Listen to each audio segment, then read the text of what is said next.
आज हम स्टार्ट करने जा रहे हैं कि आप सेंटर ऑफ मास किसी रिमेनिंग पोर्शन का कैसे निकालेंगे। इसके पहले हम लोगों ने centre of mass triangular lamina का, सेमी सर्कुलर डिस्क हो या रिंग हो, इसके सभी फॉर्मूले मैंने आपको बताए थे, विद प्रूविंग हो चुकी थी। तो उन फॉर्मूलों को अगर आपने नहीं देखा है तो पढ़ जरूर लीजिएगा।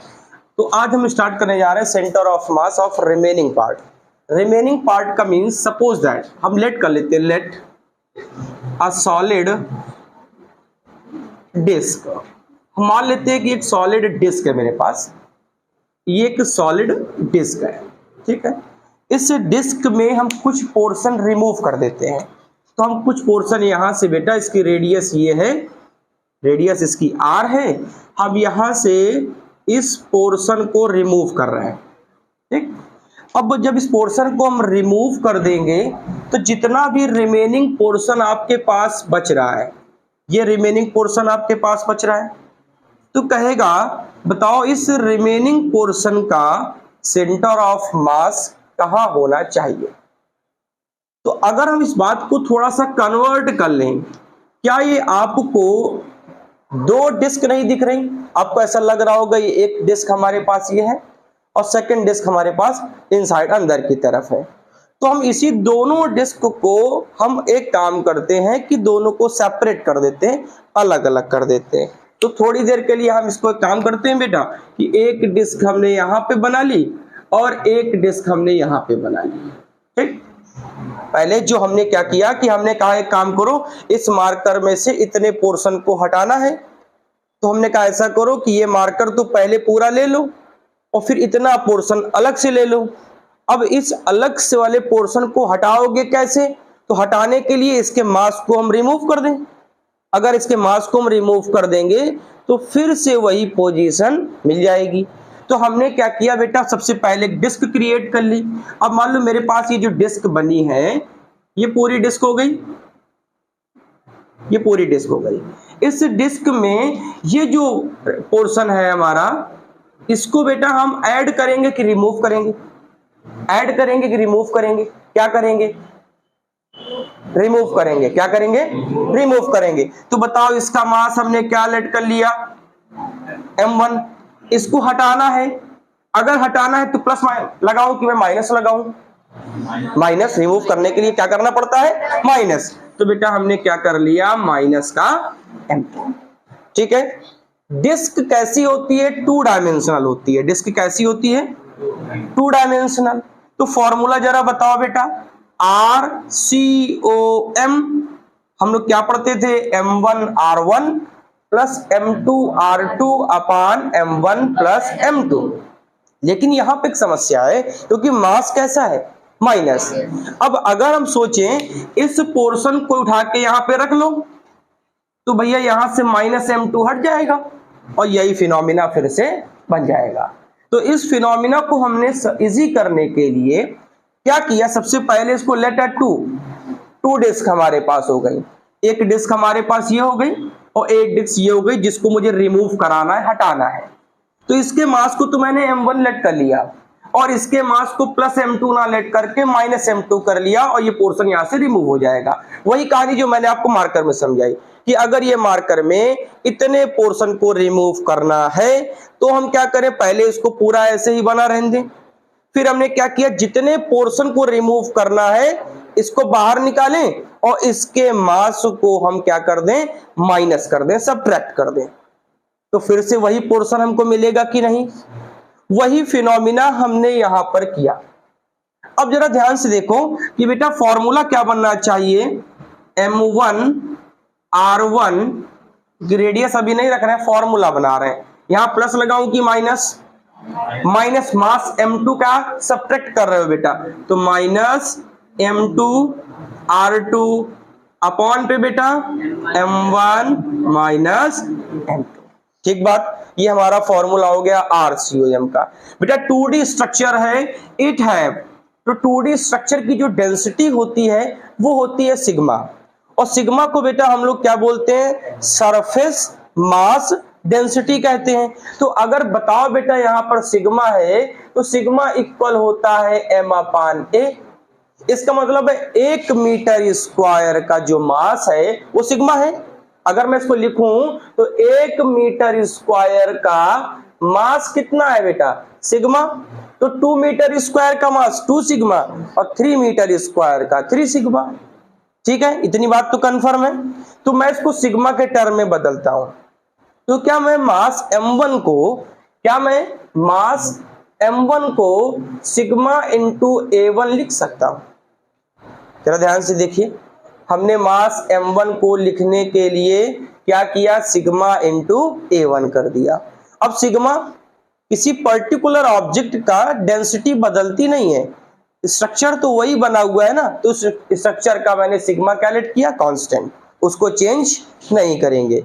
अब थोड़ा सा दिमाग लगाओ कि बेटा अगर सिग्मा को हम ए को ब्रेक करना चाहें तो ए को ब्रेक करके क्या लिख सकते हैं, तो पहले यहां से हटा लो m, और m को हटाओगे तो क्या लिखोगे, सिग्मा A1। ठीक है, तो बेटा बताओ अगर यहां पर m2 होता तो क्या लिखते, सिग्मा इंटू A2। अगर सेकंड वाले की बात करो m2 तो क्या लिखोगे, सिग्मा इंटू A2। ठीक है, कंफर्म है। जरा फॉर्मूले में अप्लाई करते हैं इसको, इक्वेशन नंबर फर्स्ट लेट कर लेते हैं। जरा बताओ बेटा फॉर्मूला क्या बनेगा, RCOM इक्वल बेटा m1 की जगह क्या लिखोगे, सिग्मा A1। तो यहां पर फॉर्मूला हो गया sigma A1 R1 minus sigma A2 R2 upon में sigma A1 minus sigma A2। ठीक है, कंफर्म।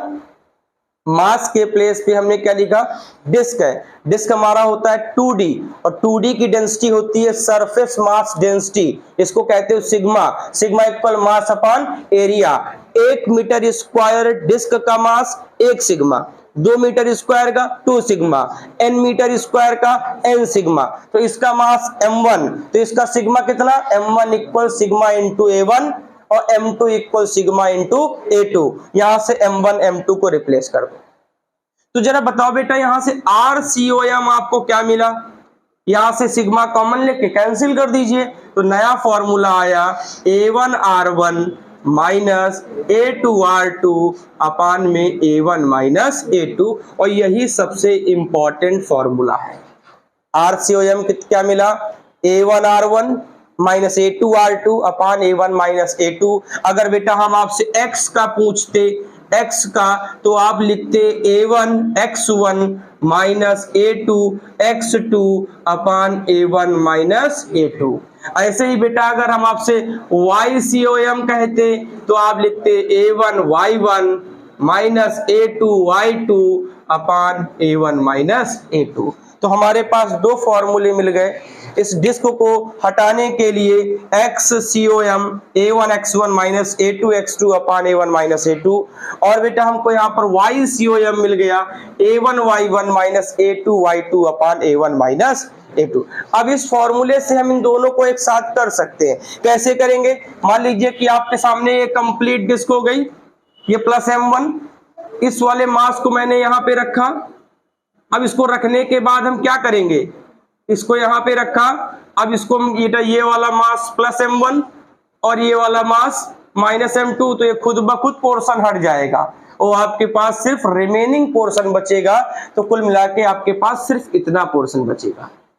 तो ऐसे आप किसी भी ऑब्जेक्ट के रिमेनिंग पोर्शन के न्यूमेरिकल को सॉल्व कर सकते हैं। तो इसको जरा नोट कर लें।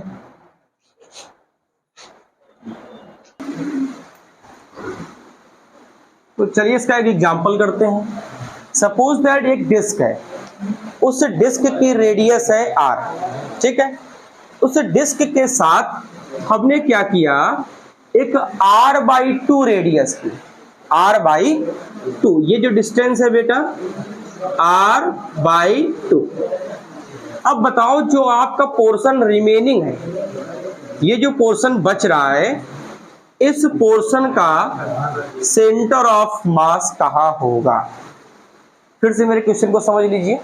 एक डिस्क है, उस डिस्क की रेडियस r है, हमने r/2 रेडियस का एक डिस्क लिया।